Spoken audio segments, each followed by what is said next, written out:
Piaget's stages of cognitive development. There are 4 different stages in the cognitive development of children. The first was the sensory motor stage, which occurs in children from birth to approximately 2 years.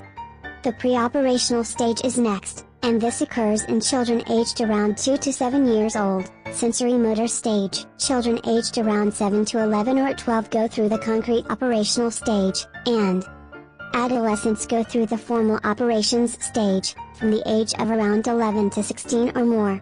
The sensory motor stage is the first of the 4 stages Piaget uses to define cognitive development.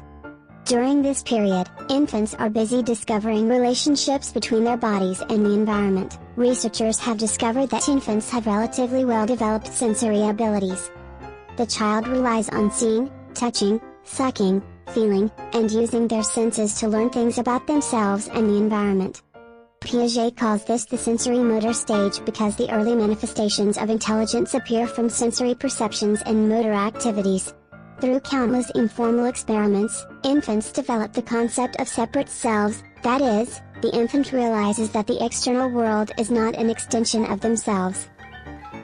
Infants realize that an object can be moved by a hand due to the concept of causality, and develop notions of displacement and events. An important discovery during the latter part of the sensory motor stage is the concept of object permanence. Object permanence is the awareness that an object continues to exist even when it is not in view. In young infants, when a toy is covered by a piece of paper, the infant immediately stops and appears to lose interest in the toy. This child has not yet mastered the concept of object permanence. In older infants, when a toy is covered, the child will actively search for the object, realizing that the object continues to exist. Piaget's second stage of development was the pre-operations stage. Children usually go through this stage between the age of 2 to 7 years old. During this stage, children's thought processes are developing. Although they are still considered to be far from logical thought, in the adult sense of the word. Can you look at these 2 glasses? Do you think that they have the same amount of juice? You think they have the same? Okay. Now we're going to pour this juice into this glass.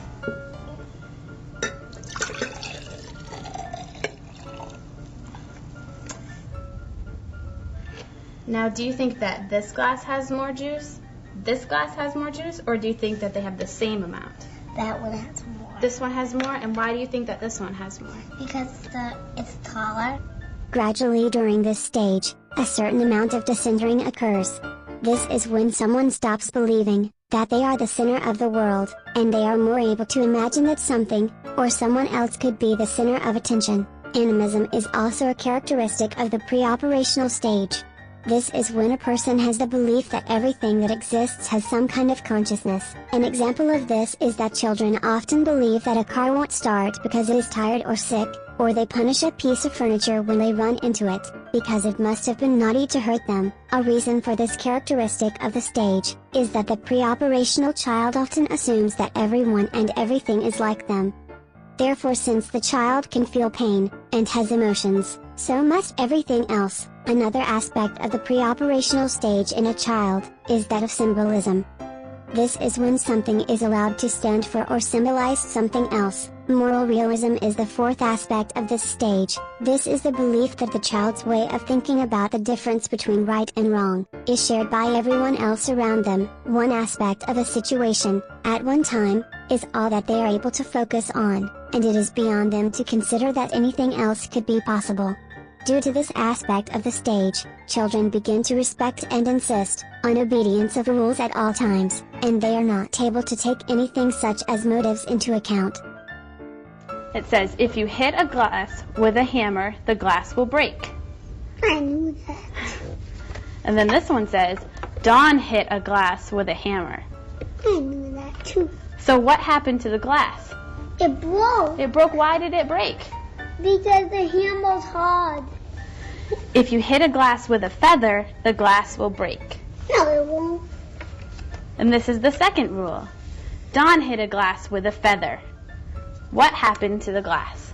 Nothing. Nothing happened? Why didn't anything happen? Because the feather was soft.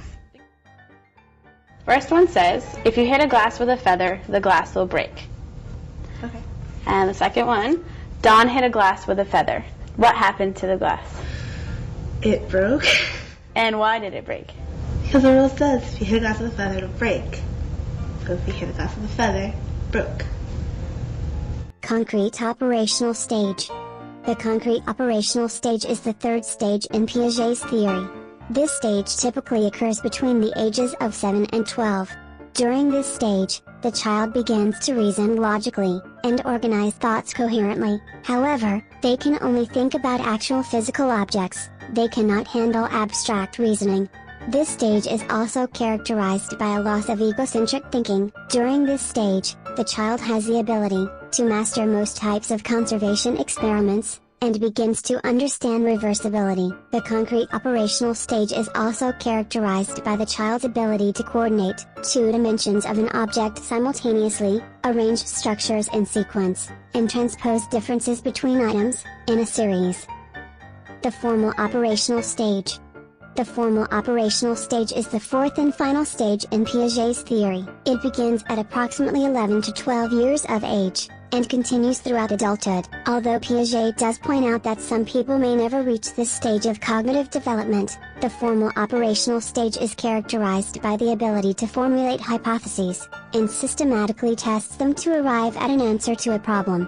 The individual, in the formal stage, is also able to think abstractly, and to understand the form, or structure of a mathematical problem. Another characteristic of the individual, is their ability to reason contrary to fact. That is, if they are given a statement, and asked to use it as the basis of an argument, they are capable of accomplishing the task. For example, they can deal with the statement, "What would happen if snow were black?"